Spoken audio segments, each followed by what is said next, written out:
It's Monday, April 17th, 2023, and this is episode 281 of You Can Bet on That.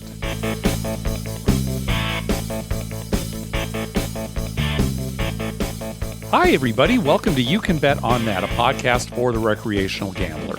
I'm Mark Duvall. And I'm Dr. Mike. Dr. Mike, I understand you've got some new gambling stories for us? Yeah, well, yesterday, as a matter of fact, we headed down to Diamond Joe Worth, my wife and I, for a party invitation that we had for their Onyx members. Okay. There was a nice, steak dinner. Oh, okay. So separate from their steak house, but like a separate dinner just for high-tier members. Okay. Right. Yeah, it was in their banquet room or whatever. That dinner actually was very nice. I mean, they had shrimp cocktail appetizers and an open bar. Oh, very good. Steak dinner, vegetables, potatoes, and mac and cheese with lobster in it, and salad, bread, all the things, and then a great dessert. Good. I mean, I think I ate the biggest piece of chocolate cake I've ever eaten in my life. Good for you, Dr. Mike. You must be proud. And I was proud because there's 10 people on the table, and I think 4 other men who were on the table got it and could only eat about half of it. Good for you. And I finished it, and I was thinking about getting another one. Ah, nice. It was so good. You should have just grabbed it from the other guys at the table. Just grab their plates. And, I told Lynn, that guy only ate half. I'm going to eat his other half. She said, don't you dare. And then during the dinner, you got to pick out a gift. And there were 18 choices. Okay. And Mark, they were good gifts. Really? Some of the things a big, huge TV. We have so many TVs. And there was a package coolers and stuff, outdoor stuff. We have all that. Yeah. There was 2 bikes that you could get, electric bikes. Oh, nice. There was a barbecue smoker thing. There was an espresso machine and a coffee machine combined. They were like packages. Well, my wife picked out the Coach purse. Nice. It came with a purse, and then it came with a wallet thing.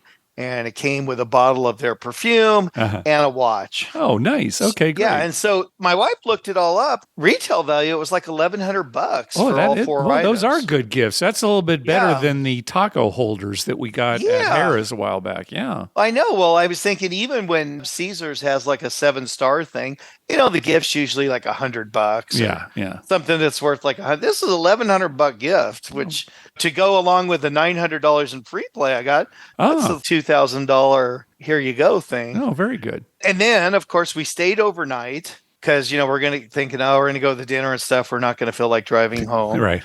So they comped me a room over at the hotel.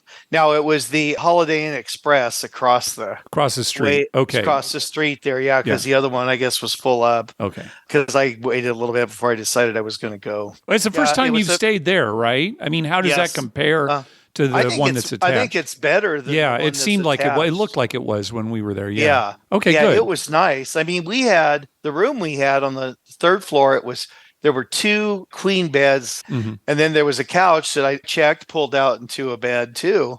So you could get 6 people in there if you wanted. And, it's just me and my wife. So, we just need one bed. We're sleeping in the bed. And my wife says, what's that other bed for? And I said, oh, that's a sex bed.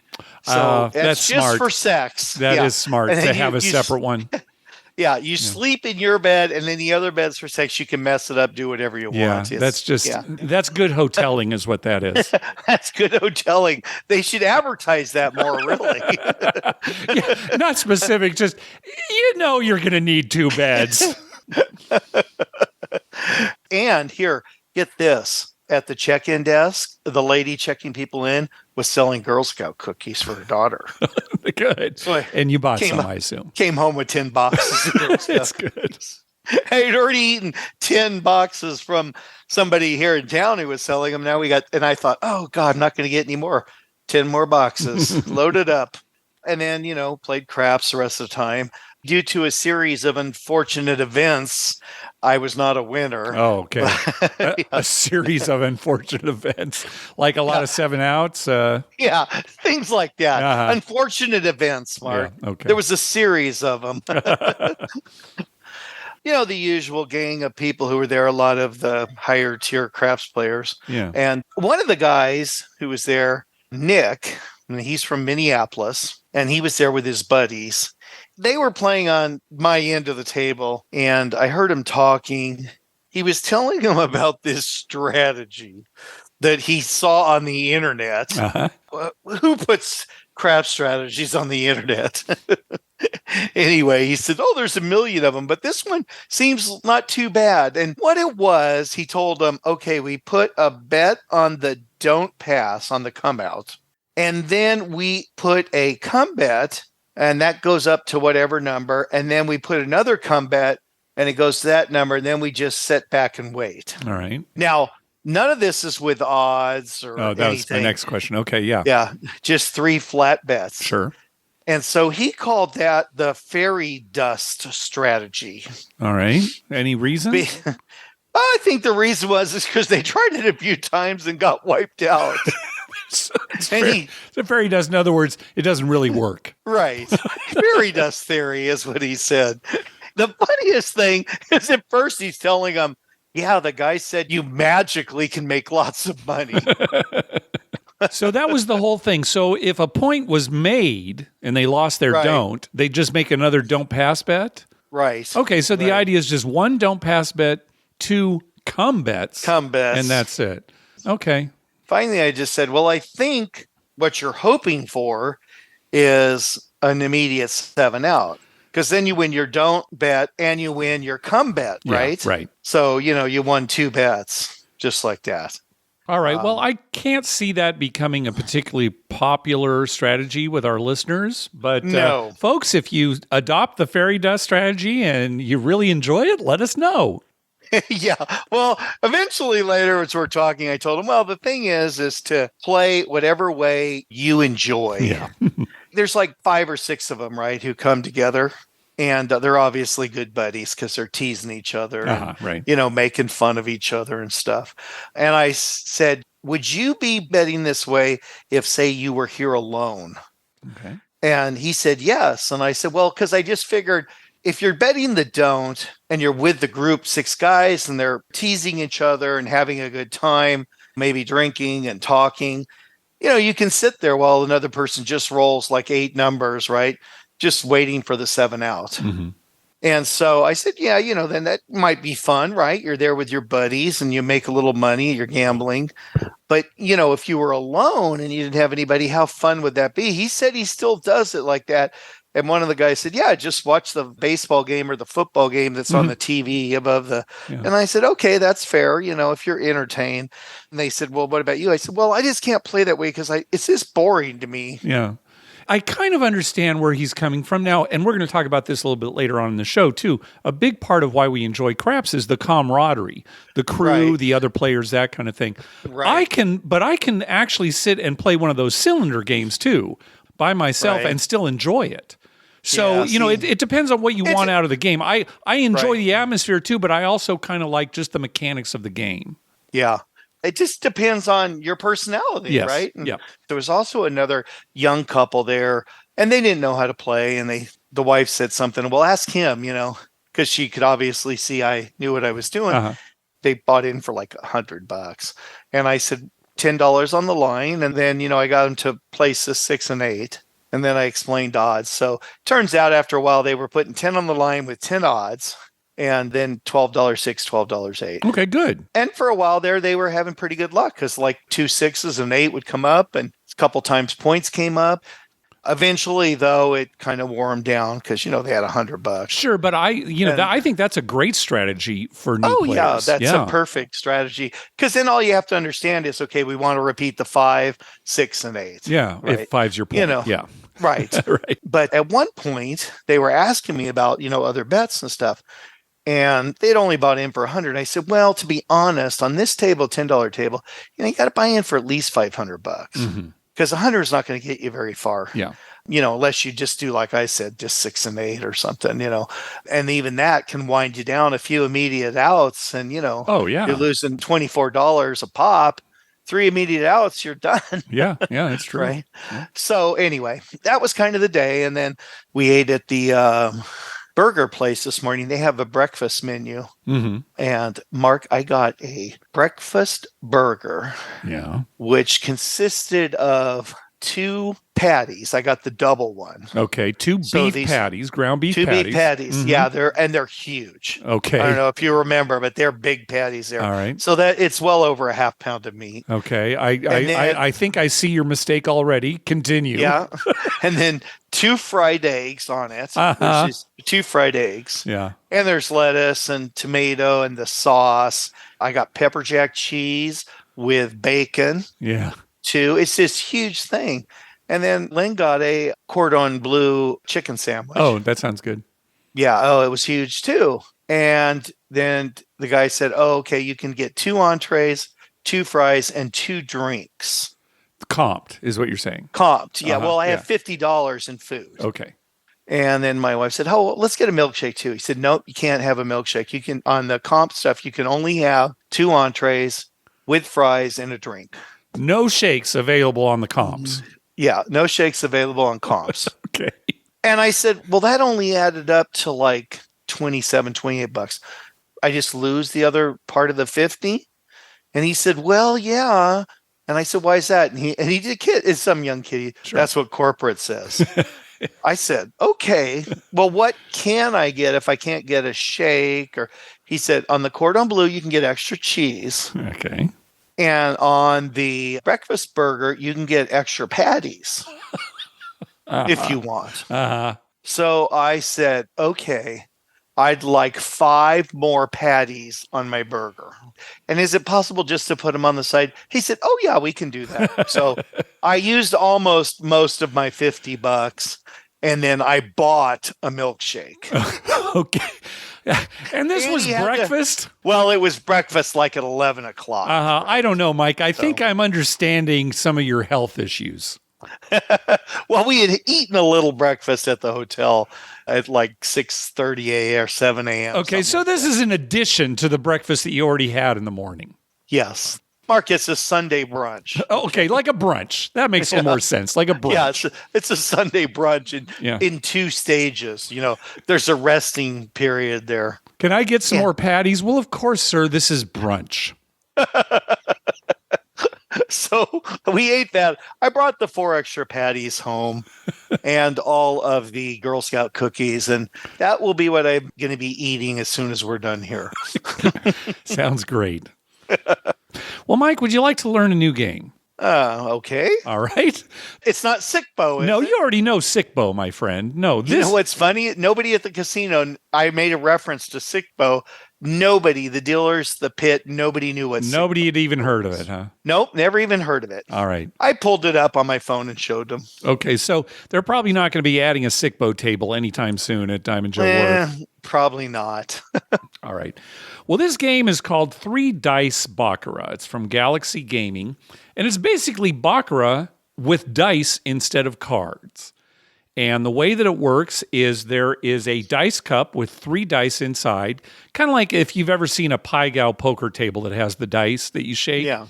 3 inside, 1 each for the player and banker. Everybody makes their bets, and then the dice cups are shaken, and then the dice are revealed. And you add up all the pips on the dice, and then the last digit of the sum of the 3 dice is the hand value. Kind of like in Baccarat. Gotcha. You know, if your first 2 cards are 8, 7, well, those total 15, but it's a 5, right? Because you only look at that last digit.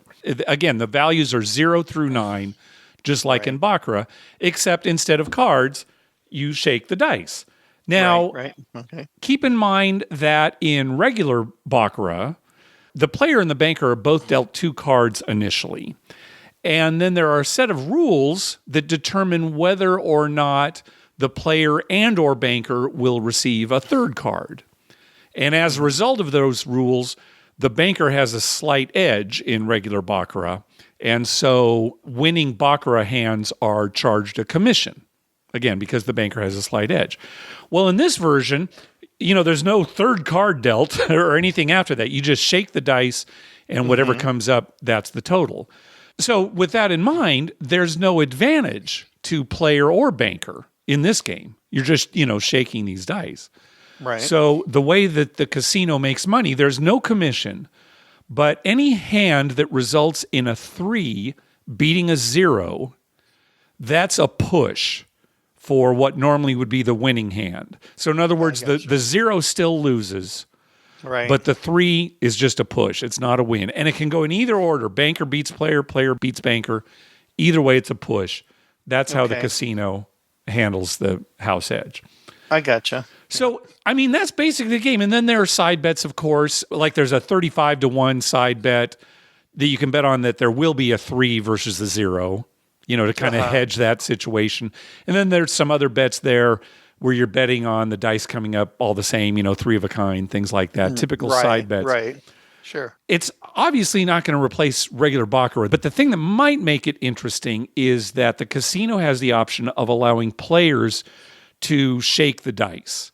So in other words, whoever has the most money bet on banker gets to shake the banker dice, and whoever has the most money bet on player gets to shake the player dice, that kind of thing. Now, Mike, you remember back when we used to play Pai Gow poker, that was the only game in town. We'd go out to some of these tribal casinos. The shaking of the dice by the bank was a huge deal, big ritual, shaking it up and pounding it on the table and shaking it back and forth. That might be comparable to a squeeze game where, you're bending the cards back and kind of looking in regular Baccarat.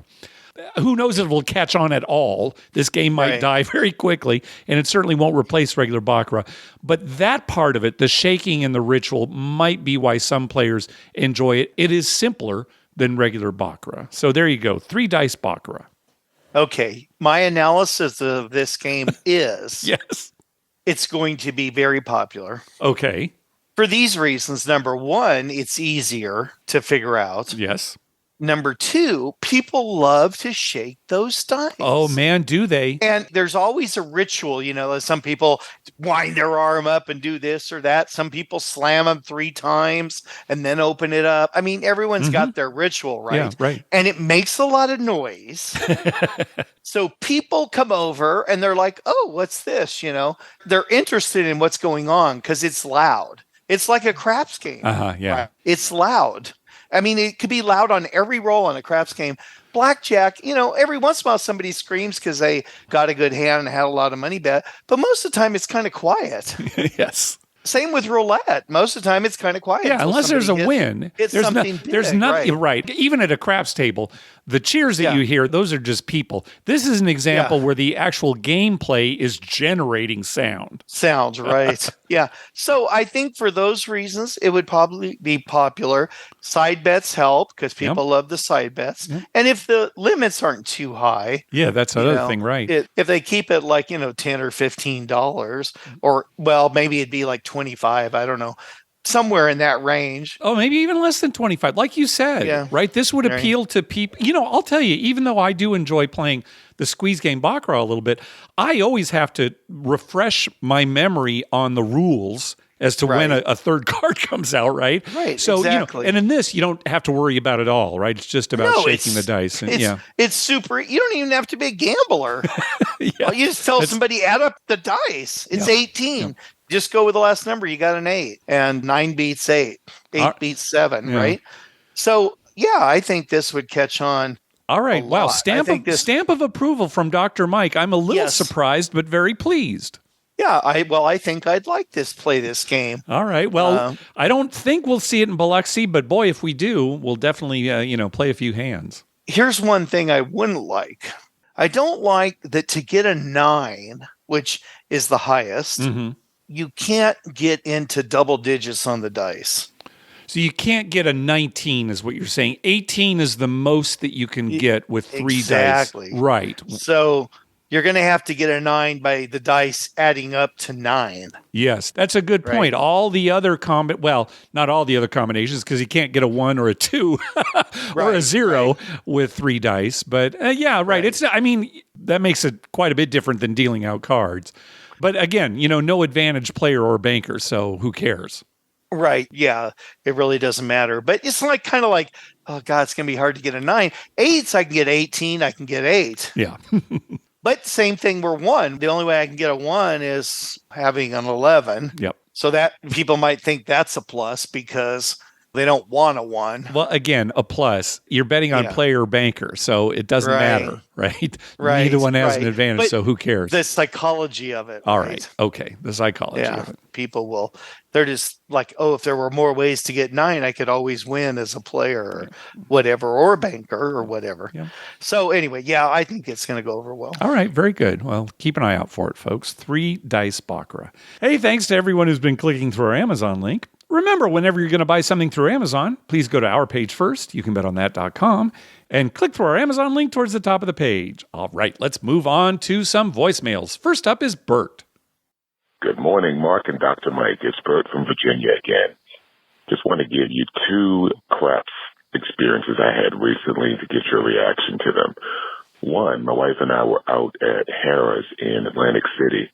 Last day of the trip, headed to the airport, decided to stop, spend the last hour at the craps table. It was down to $10. Had one of the best crew experiences I've probably ever had playing craps. They were just fun, having a good time, making jokes. You guys would have loved them. I don't think I won any money, but just reminded me of why I really like the game. Fun crew, having a ball. Last week I was out in Sacramento at a work conference and made my way to Red Hawk Casino just outside of Sacramento. Table was $5 minimum, which I haven't seen in years, but had a crew there that was almost all learning. I think one person knew what they were doing. Everybody else was sort of learning on the job. But even though they had the perfect personalities to be craft dealers, they were a little stressed because they were new. There were only about 4 or 5 players. You know, they were learning, making some mistakes. The supervisors were helping them correct some payouts and things. But they were making jokes, having a good time. It was fun. It was a really fun experience. I'd kind of gotten turned off of craps recently with $25 minimums and $50 minimums. I live over in the East Coast, so all of our tables here are $25, $50 or more. But these 2 reminded me of why I fell in love with the game originally. One little wrinkle I wanted to add. The trip out to Red Hawk in Sacramento, I didn't have a car, but I had a work buddy who had a car, so he drove us out there. Never played craps before, so I walking in, I'm talking to him about the basic place betting, pick some numbers you like, and we'll see what happens. We were there for about an hour. I shot .7 out, nothing going on. Give him the dice, first time ever shooting. Of course, he hits numbers, 3 or 4 numbers, but he sees this all tall, small at the top. He said, "What's that?"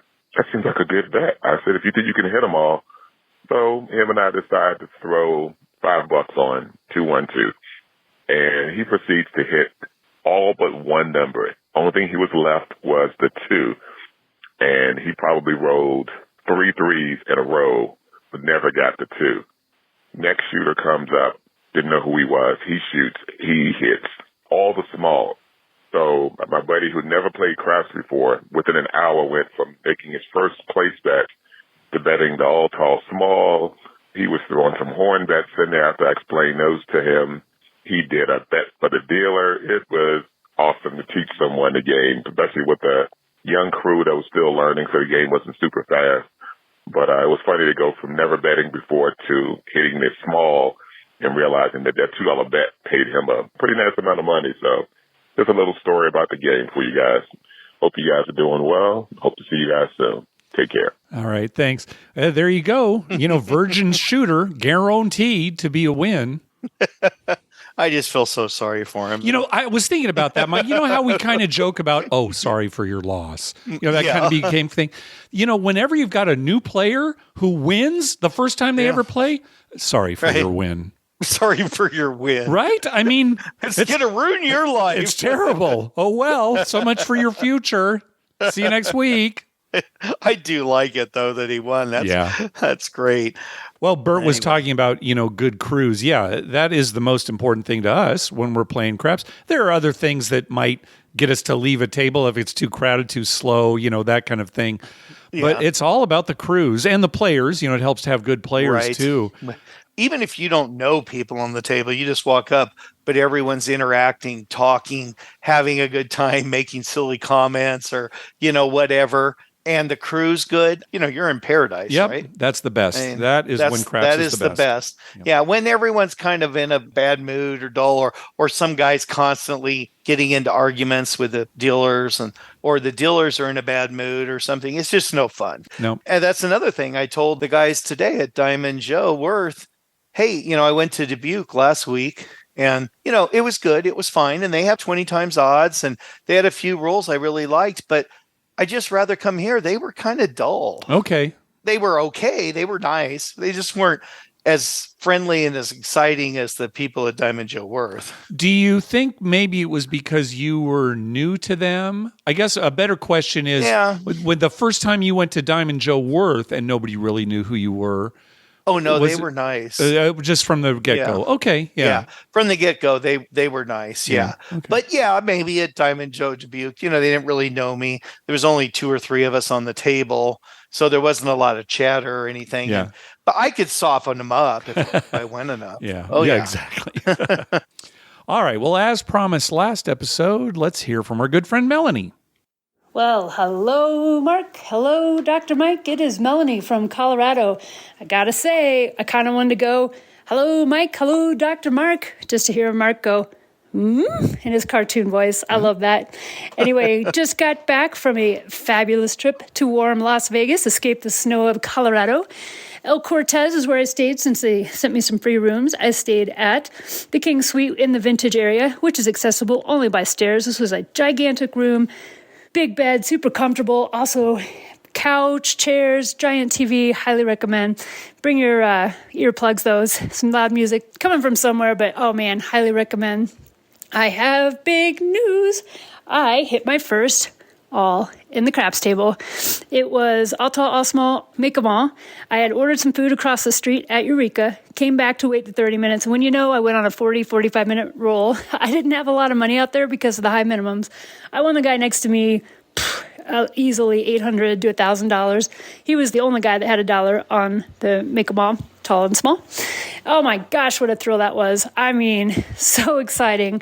Anyway, had a wonderful time. I went with friends to the Great Vegas Beer Festival. It's held at the Downtown Event Center area, which is just catty corner from the back of the D. Love that. So if you know where that statue is, that Peas, it's just, you can see it if you look with your back to it right there. Great location, great venue, lots of great people watching, and of course, excellent beer. Ate at Saginaw's, as always, the Reuben, #1, on point, love it. Watched the NCAA Women's Final Four from the overhang. Got a great spot with my buddy Julie, and we played video poker during the commercials and watched the game. It was a very exciting, tight game. The underdogs both prevailed. Oh, one more thing about staying at the El Cortez. I did go down to catch a ride to the Strip, and a guy with valet on his shirt came up and said, "Oh, you catch an Uber?" I'm like, "Yep." And he's like, "You want to ride?" And I'm like, "Sure." So apparently they'll take you for free close by up to the Strip. They're just looking for tips. So also El Cortez does offer free rides to the airport in the morning if you are able to leave between 7 a.m. and 2 p.m. I left much earlier than that. I had a 5:20 a.m. flight, and can I tell you, when I got to the airport at like 4:15, it was so crowded. So plan ahead if you're going to the Las Vegas airport. I do have pre-check, so no big deal, but wow. Whew. All right. What a great trip. Love the show. Talk to you guys soon. Sure wish I could join you in Biloxi. I really hope to get to one of the meetups very soon. Yeah, we're going to miss you, Melanie. Yes, Melanie. It was good to hear from Melanie again. I think the earliest flight I've ever taken out of Vegas is like 7-something. I've never taken like a 5:20 flight. But me either. I think 7 is about the earliest. To hear that it was so crowded, that is a surprise. I wonder if some of it is that the airport is just, there's less staff there early like that, and maybe it takes longer for people to get through security, that kind of thing. But yeah, I'd be surprised to show up at 4:30 in the morning and find a crowded airport. Well, it could be there's not enough staff. It could also be that it's Las Vegas, Mark. It could be, and people go there, and sometimes you're forced to take the 5 a.m. flight because all the others are booked. Yeah, I'm sure you're right, Dr. Mike. Now, are we to assume that Melanie did not bet on the all tall, all small? Well, yeah, she said she hit it, but then she said that guy at the table was the only one who had any money on it. So I mean, that's great, Melanie, that you hit it, but you didn't win any money for yourself on it. I guess that's kind of exciting, but yeah, that's the way it sounded. That it was a good roll. Next time, maybe try putting a buck on there. Listen to who's suggesting she do that, right? I never bet on it. Right. It's you, not me. I didn't say you should. Throw a little something on the seating in it. She was talking about watching the women's Final Four. That was a great Final Four. Oh my gosh. Yeah. Oh, yeah. I mean, the semis, awesome. and then, even though it was kind of all LSU in the finals, oh my gosh, they scored 102 points. It was something else. So, yeah. Well, to 85. I mean, 187 points. I mean, the pros sometimes have a hard time getting to 200. Yeah. So, I'm glad she was able to enjoy that. And Melanie talked about El Cortez having a nice room and everything. It sounded nice, but there was no mention of a sex bed. No, I didn't hear about a second bed. Yeah. You should always have one. Yeah, that's true. Just safety reasons. All right, next call. Hey, guys. Huge fan of the show. My name's Ryan from Chicago. I've been catching up. Just found the show about 2 months ago, right before a Vegas trip, and already I'm on episode 98, so I guess I'm kind of an addict on it. But a couple things I wanted to talk about real quick. They just opened a brand new casino right by my house here, about 30, 40 minutes north of Chicago. It's called Temporary American Place. And a couple things. They have 3-2 blackjack, which I thought you guys would like, and 9-6 pay tables. But it's a pretty small casino because they don't have the full version up and they can't get any workers. So it's like one craps table going at a time, which kind of sucks. But first couple times I was there, I was just killing it. I had something on a blackjack side game. I won $450 and then I hit $1350, like within 3 hands of each other. So that was crazy. On slots, which I don't really even usually play that much, I was making a ton of money on slots. And apparently everybody I was talking to was too.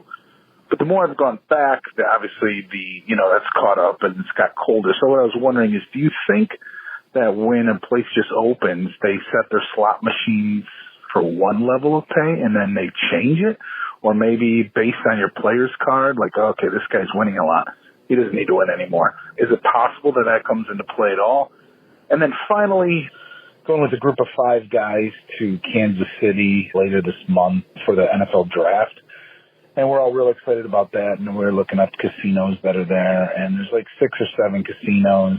I think you guys actually talked about this in a real early episode of something about Kansas City, but I don't remember what it is. But I was just curious to know if you or any of your listeners had any suggestions on which casinos to hit up while you're there, if there's any cool rules or games or anything to look forward to there.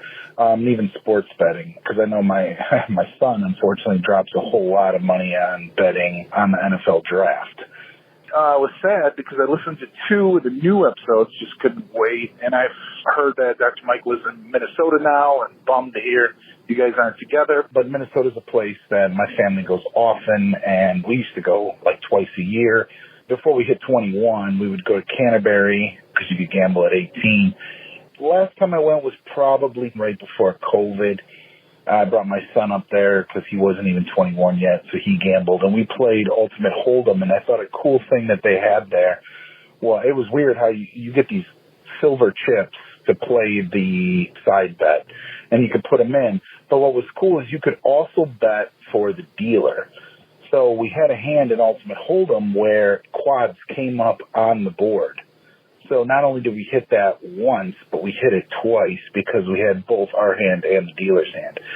I think we made a little bit over $400 on basically a $2 bet. So exciting there. I don't know if you ever get to Canterbury or not, Dr. Mike. It's like a poker hall. It was a dog track. I don't think they do that anymore, but I'm not sure.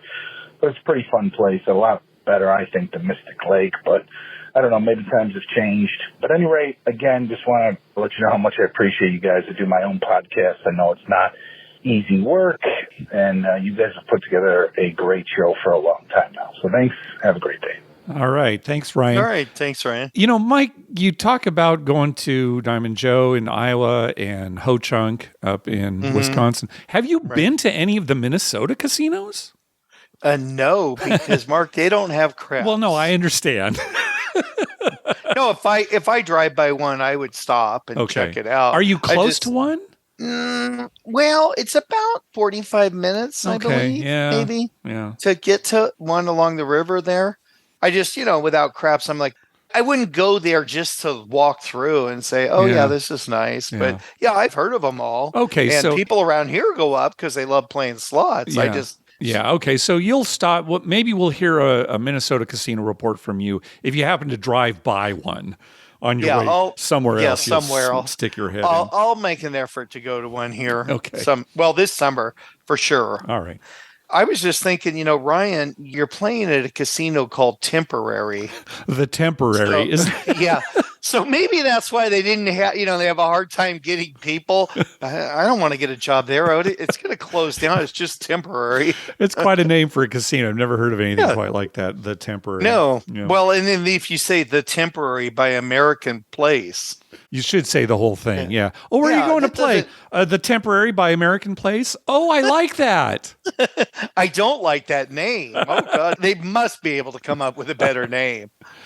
So we're closing down Casino by Mike. Well, let's go there. I mean, they're temporary. They want to make as much money as they can in the next few days. One nice thing about Ultimate Texas Hold'em is, like what happened with Ryan, if a jackpot or bonus winning hand ends up on the board, in other words, the 5 community cards actually make the hand, then everybody will win. I remember years ago, Mike, in our home game, we've got a jackpot. We contribute a little bit from each pot into this jackpot. And then if anybody gets a 4 of a kind or better, they get part of this jackpot. And years ago, there was a hand where Paul was in with his brother, Mark. They were the only 2 left at the end of the hand. And the river put 4 10s on the board.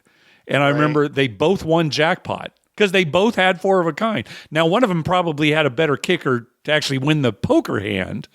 But that's what it reminded me of. It's kind of nice. Most games like Pie Gow Poker, it's not like everybody can get, a royal flush, right? But if a royal flush were to come up in a game like Ultimate Texas Hold'em, well, then, everybody hits it. Everyone hit it, yeah. He was saying about slots being maybe a little tighter when they first open.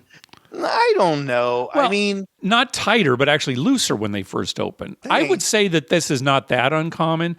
When a casino first opens, maybe they've set their slots kind of loose to kind of get a buzz and get people in. A couple jackpots. And then after a while, they tighten them up a little bit. But the situations where Ryan is talking about where maybe the machine tightens up because you've got your player's card in there and it knows who you are or it knows how much you've won. No, there's none of that going on. Well, they don't have to. There's no reason they don't have to. No, the tightening or loosening, quote unquote, of slots does not happen on the fly. It's not based on previous spins or specific people playing the games. It's something that if they do change the tightness of a machine, it has to be done very deliberately, and in a lot of jurisdictions, they have to get approval for it, that kind of thing. So, you mean there's not an alien in a back room who, like on Star Trek, was an expert at strategy, and he was so fast and playing the game, even Data couldn't beat him? There's not a guy like back there tightening machines, loosening them? I'm not saying there absolutely is not. I'm just saying it's very unlikely. Okay, as long as you made that clear.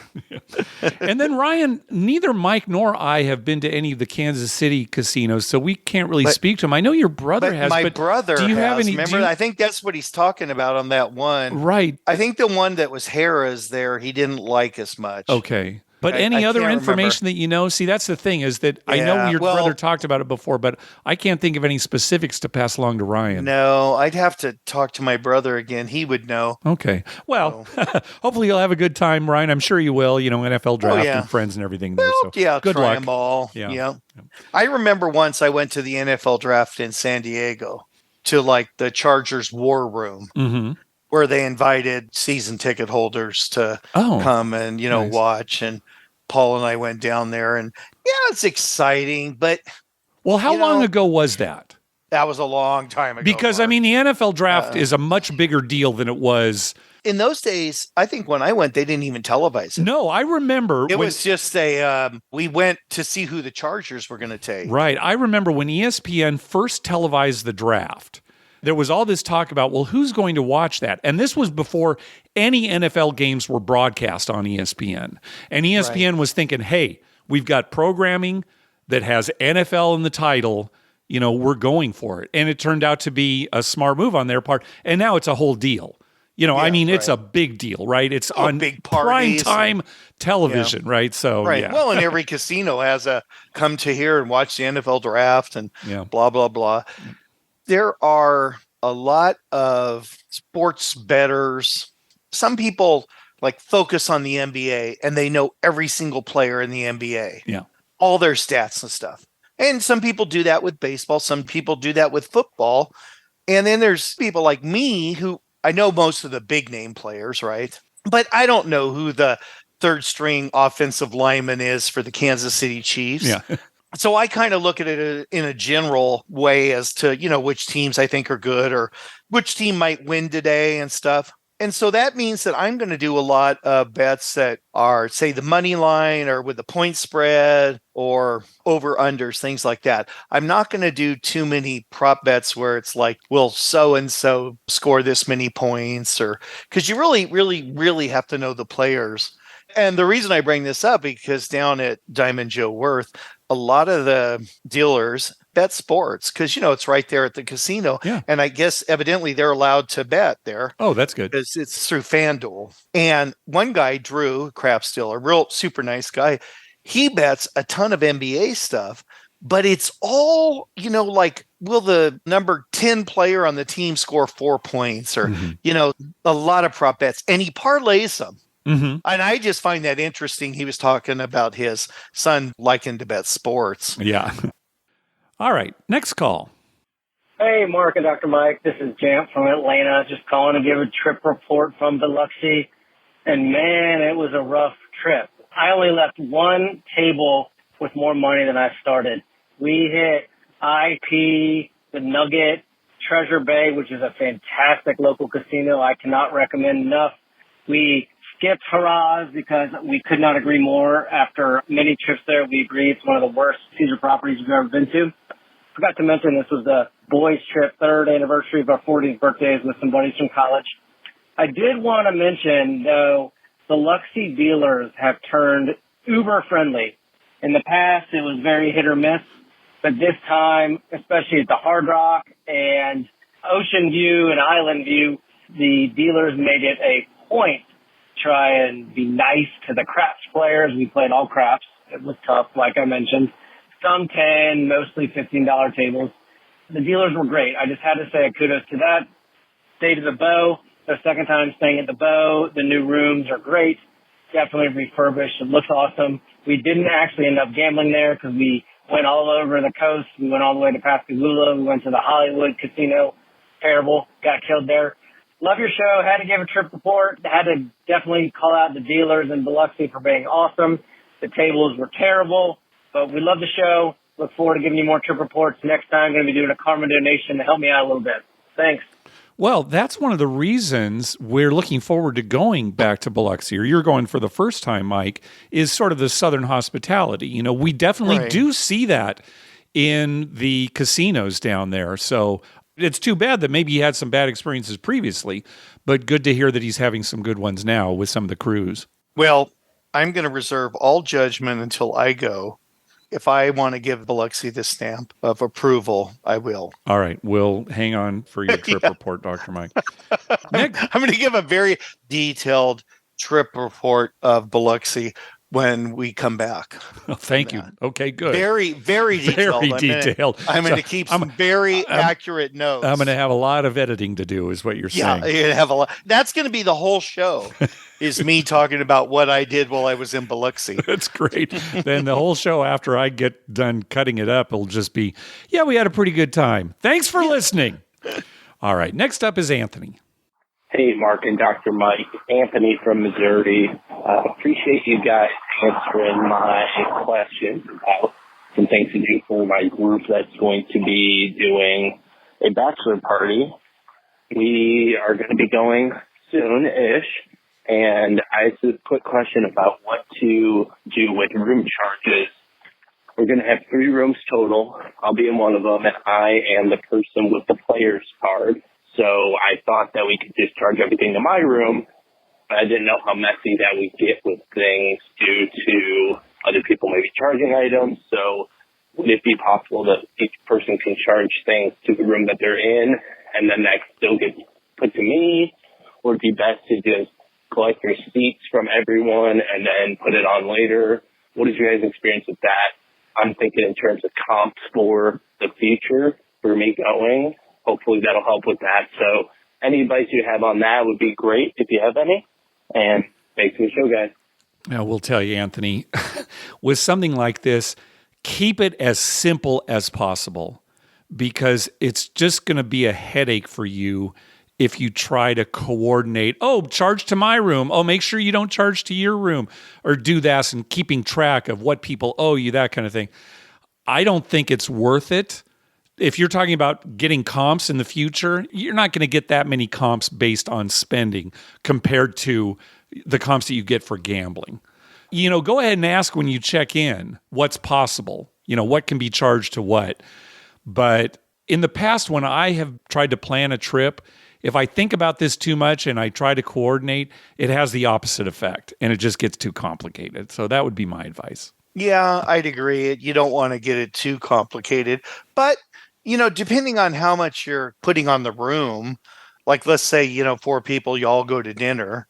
Well, I'll put this on, and at the end, we'll see what they comp, and whatever's left, we'll divide it 4 ways. Well, sure, that's like fine. That. I think he's talking more about other people, when he's not around. Yeah. When you're not doing everything as a group. Yeah. Well, yeah, putting it on his room might be difficult unless they're all registered in his room, like when they ask you, do you want to add someone else on? Even if they're able to do that, though, I would kind of recommend against that, because, again, it just still gets complicated and keeping track. Yeah, I would honestly just let people pay for things on their own as they go. And, if there are times like that, like the example you said, Mike, when maybe they're all out to dinner and it can be combined into a charge, then sure, do something like that. Yeah, or do this, have everyone put stuff on your room and then get it all comped off and tell them nothing was comped and they all owe you a bunch of money. That, I think, is the best idea. Yeah. Yeah. So make sure, Anthony, that none of your friends listen to this show and follow Mike's advice. Yeah. And they're your friends. They'll understand if you rip them off. All right. Next call. Hey guys, I just want to give you a little commentary on the last podcast. This is Ed from California. You had talked about why craps is such a great game. I want to give my opinion there. The reason why I think it's such a great game is because it's the only casino game that I know of where you can make a wrong bet or a bad bet and still either A, win big, or survive long enough to pull off the money. For example, if you make a horn bet or if you bet on the snake eyes, everyone knows that's a bad odds bet, but if it hits, it pays so well. And if, let's say, you take a big 6 or big 8 and the roll doesn't come up a 6 or 8, you can just pull it down. It's no other game in the casino where you can have your bets live beyond the first play or the first roll, which is why I think craps is so great compared to like blackjack or even roulette. As for a story, give you a short one. I was playing at a craps table and it was a pretty exciting table. One guy gets the dice. And as he gets to throw, he mutters under his breath. I was standing right next to him, so I could hear it. He mutters, "No one ever believes in you." And then he throws the dice. He actually had a pretty good roll. So every time the dice came to him, he would say, "No one ever believes in you." And then he throws the dice. He actually probably rolled about 10, 12 numbers, including 3 horn numbers in a row, which I happen to be on. It's another reason why I love craps. Everybody was cheering, even though he didn't think anyone believed in him. Everybody was cheering him on. Thanks for the show and look forward to new content. Bye. Mike, please remind me when we're in Biloxi, when I roll the dice to say, "No one ever believes in you," and toss them. Please don't let me forget. You're supposed to say in me, no one ever believes in me. Either way, that's fine. But that's maybe the best I've ever heard. It's one of the, come on, 33, come on, I can just see the guy. He's one of these guys, he's never smiling. Even though he's having a great roll and people are cheering, he's still pissed. That's right. He colors up. He's still looking at his shoes, walking to the cashier. Oh, that's like us. For years, Mark and I would play craps, and we'd be in the middle of a really good roll, and like a 3 would come up, right? This is inconsequential, right? We're not in the com. We're not in the middle. It means nothing. It means nothing to us. And there's no all tall small then in those days. Yeah. And we just look at each other and go, we'd be cussing like, this is the worst. I can't say what we actually said because this is a G-rated show. But somebody's standing here thinking, what the hell were they so mad about? They didn't lose any money. It didn't have any effect on any of the bets. I don't understand. It's just a 3. Oh. All right, don't let me forget, Mike. Don't let me forget. Yeah. No one ever believes in me. And then just pound the table. Yep. It's right on. No one ever believes me. All right, next call. Hey, Mark and Dr. Mike. It's Tristan from Aliso Viejo. I am sitting in the Tony Gwynn bar at Hamul and trying not to jinx it because it doesn't look like the game is over, but calling to congratulate you on what looks to be a 4-1 Padres victory. And I said I'd call you back after Vegas. And while this is technically after Vegas, I have nothing to report from Vegas because the gambling sucked. All right. Talk to you later. Bye. All right. Well, thanks for that post-Vegas trip report, Tristan, with absolutely no information about Vegas. We appreciate it, and thanks for the congratulations on that Padres win. We've met Tristan. I like that he's congratulating us on the win. So, I mean, I had a lot to do with it. Oh, yeah, right. Well, it's like I said, we play won. Was outstanding. All right, let's hear from our friend Ariel. Hey, Dr. Mike and Mark. Just a trip report. Went to Caesar's Palace, Vegas this trip.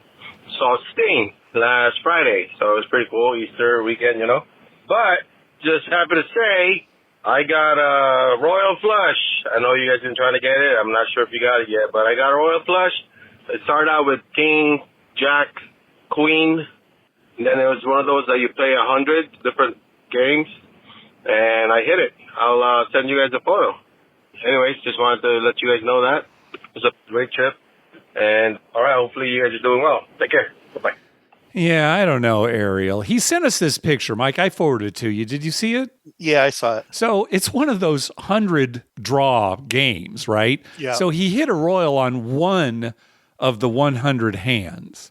You know, you get 100 hands on the screen. They're very tiny. So it's just this little thing showing this royal flush.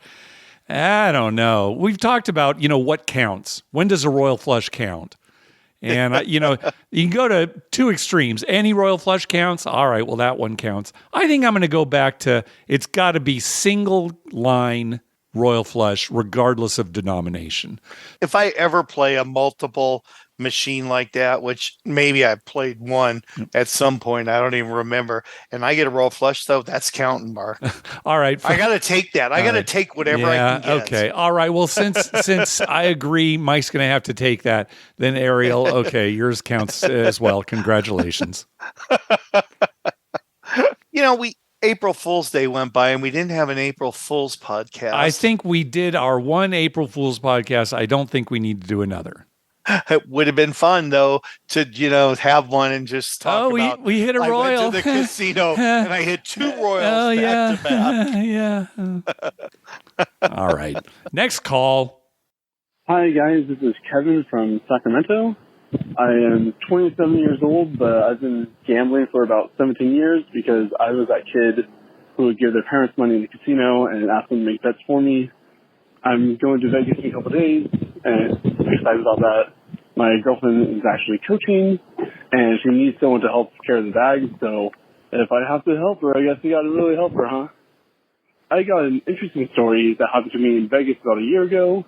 I didn't bring it up because I was waiting for someone to talk about it, but I've yet to hear anyone talk about it, really. So I was with my friend, and we're at Binion, and we were gambled. We won some bonus bets, right? We walked across the street to the Golden Nugget and played some more, took our Binions and Golden Nugget chips to the cashier there, and the cashier said that this $1 Binions chip was a counterfeit, and they couldn't pay us out, nor could they give us a chip back. And it showed us like that there were no indents in the chip, and that's how you can tell it's a counterfeit. And that we need to be careful and like look out for this. And then took our money, which I thought was kind of weird because it wasn't just some chips that we found off the ground. It was the chip that Binions actually paid us out with. So Binions gave us the counterfeit chip. And I just thought it was frustrating. It shouldn't be our responsibility. It should be the casino's responsibility. Anyways, I was just wondering if you guys heard anything about this. Anyways, enjoy the show. Keep up the work, guys. A huge fan. Can't wait to listen to you guys more. Thanks. Bye. All right. Thanks, Kevin. Yeah, this is odd. Well, first of all, if it's a counterfeit chip, it's not like it's counterfeit money. Chips are not legal tender. They're the property of the casino. And here's a situation where the Golden Nugget cashier is confiscating a Binion's chip because they say it's counterfeit. That doesn't make any sense to me at all. If they don't want to take it, that's their option. Right, sure. They should just say, no, we can't take that for whatever reason. But to take his chip, Yeah, it's very strange. Now, okay, so Golden Nugget Binions, they are not owned by the same company, and there's no obligation for a casino to cash chips from another casino. Sometimes they'll do it as a courtesy, especially if they're lower denominations, that kind of thing. Well, a lot of times they don't want to do it because they have to then get those chips back to that casino and get their money. You know, I know there are couriers that do that, and they do kind of exchange. But still, they're not obligated to. And why they would confiscate, this is a counterfeit chip from a company we have nothing to do with, that makes no sense at all. No. It was only a $1 chip, and it's probably not worth it. If it had been a higher denomination chip, it might have been worth calling gaming, just to have them come out and, okay, maybe it is a counterfeit chip, but give it back to us so we can take it over to Binions and they can tell us that. So, give me my dollar back. A $1 counterfeit chip. Yep. That just doesn't make sense. Yeah, that's a weird one. That's strange. Well, first of all, who's counterfeiting the $1 chips? Yeah, right. You'd think you'd counterfeit some of the higher denominations, but then again, maybe at least a 5. The problem with the higher denominations, though, is they attract more attention, and if they are counterfeit, you maybe are more likely to get caught. But you're right. How does the cashier at Golden Nugget even know what to look for in a $1 counterfeit chip from Binions? Strange story, Kevin. That's why they should just go back to those metal $1 chips. Yeah, agreed. Yeah, just the big tokens. You know what? I bet you they're just going to have oversized $1 chips. So they're really obvious when you've got them in a stack. They're really obvious, yeah. Oversized, yeah. Twice as big as a regular chip. They're in your rack. Oh, what are those chips? $. Yeah, Jerry, I think this is a bad idea. It's turning out to not be practical. Too late. How about all the chips are different sizes? Yeah, that's right. They're all the same color, but they're different sizes. All right, last call. What's up, Mark and Dr. Mike? This is Big Brent from Sandy Springs, Georgia. Longtime craps player, longtime listener, first-time caller. I've been encouraged by my brother Big D and my cousin Jamp to call in to give a trip report about Shreveport and Bossier City. This little hamlet in northwest Louisiana is actually kind of a fun place to go for a few days. We went there to visit with some friends, and we ended up playing all weekend. There are about 5 casinos downtown. You can walk to each of them if you're in shape and enjoy walking around. There's a Harrah's about 6 miles away. Honestly, you could walk up any time to any table, 10 and 15. You could get on and start playing pretty quick. The one thing I've noticed, every time I got onto a table, there were, and this annoys me to no end, heavy field players, heavy center of the table players. There's a bunch of high-lows, ace-deuce, horn bets. It's almost got to the point where I hoped and prayed that boxcars or aces or the ace-deuce or the yo never, ever hit, because once it did, it took about 15 minutes to pay them all out, mess with the rhythm of the game, and, hey, it is what it is. The highlight casino there is probably the Horseshoe. They had 4 tables going at its peak on Saturday. $15 tables there on Saturday, but any other time in the morning or whenever you're there is 10. And, hey, any day to play craps is a great day. And if you guys ever make it that way, just enjoy yourselves, walk around. The food is really good up in that little corner. Anyway, thanks for hoping you play this and keep doing what y'all are doing. All right. Thank you so much. All right. Thanks, Big Brett. We don't get a lot of reports from the Shreveport-Bossier City area. And it sounds like it'd be a pretty good destination, maybe a future destination for us and or the community. Yeah, Bossier City. I like that. You like the name? Yeah. And we can call it Boozer City while we're there or something. Okay. That'll be super funny. I like saying that just to hear your reaction about that. Yeah. All right. Well, that's going to do it for this episode. We want to thank some people for some recurring donations.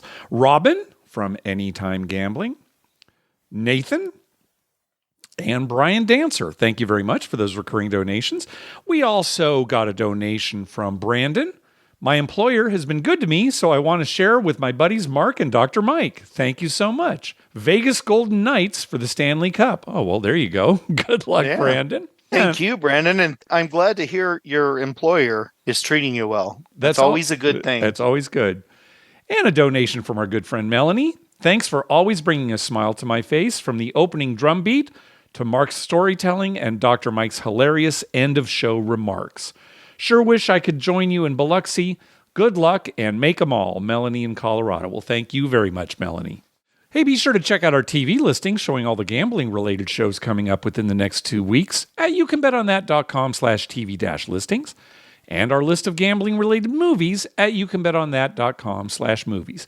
We'd love to hear from you. Call our voicemail hotline at 951-292-4377.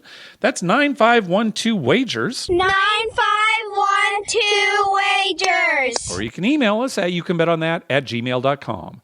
You can also follow us on Twitter at YouCanBetOnThat and on Facebook at facebook.com/YouCanBetOnThat. Finally, please go to your favorite podcast app and write a review of the show. We love getting your feedback. What do you got first, Dr. Mike? Well, Mark, I just want you to know that 2 days ago here in Minnesota, it was 84 degrees. Oh, I saw that. Wow. We came home and I put some steaks on our barbecue and we sat on the patio, me and my wife and daughter, and ate our dinner and just loved it. Wonderful. It was beautiful weather. There were no bugs out yet or anything. Now, right now, I'm looking out the window. I can't even see the cornfield behind our house because it is snowing so hard. And it's 32 degrees. And I just looked. We're expecting another 6 inches before this evening. Well, it's kind of similar here, Mike. A couple of days ago, it was in the mid-60s, and today it's kind of in the high 60s. Oh. I hope you guys are weathering this We're doing storm. okay, yeah. It is funny, and I do kind of like it. It's like craps, right? You don't know what's going to happen.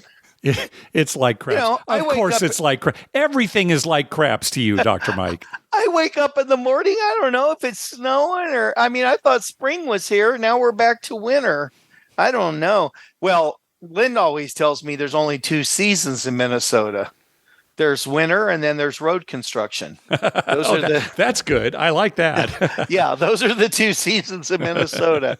But anyway, yeah, I like the change. I'm very excited that baseball's here. I've been watching so much baseball. Yeah. Because I come home from work, and that's the beauty, Mark, of the Midwest here. See, in San Diego, sometimes those East Coast games, you'd get home and they're already over. Yeah, well, what time are you getting home? You're working at an elementary school. Yeah, so we get home at 3:30. Well, so the games don't even start for you till like 6 o'clock. Yeah, well, the Padre games don't start till like 9:10. Yeah. Something ridiculous. I don't know. I have to stay up kind of late. Yeah. But it all works out because then I just take a nap when I get home from work. Okay, you got the perfect life, Dr. Mike. I have ended up with the perfect life. All right, well, enjoy those beef patties. Yes, I got 5 beef patties to go to bar. Thanks for listening. Good night.